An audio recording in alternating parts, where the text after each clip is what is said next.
thấy xí bù thấy thấy ghê mà từ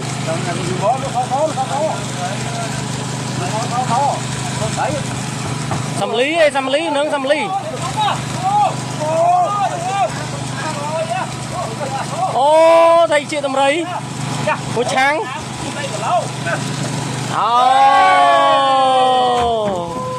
lực mơ mũi mưa đây cái lực mưa ô chuyện tầm rấy cho tôi thông đó nè đã nó crom trời ơi thông lo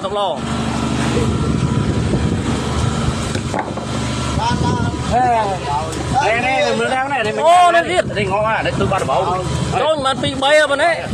ban sa so mà bay nữa nè ô bên này mà bay nữa đây đằng này ở dạm có bên ngon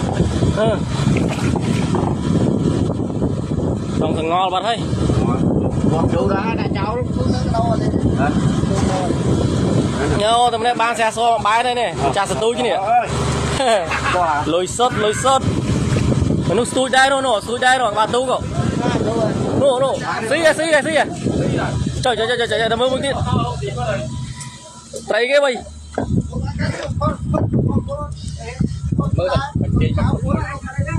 mơ đây này xí đây cho bón vào tới đứng rớt tiếng lươn phết đánh một đi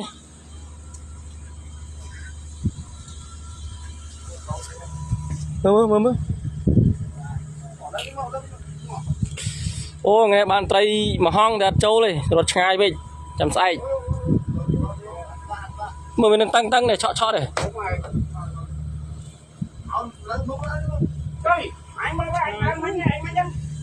ồ cái đó chân cái đó chân nữa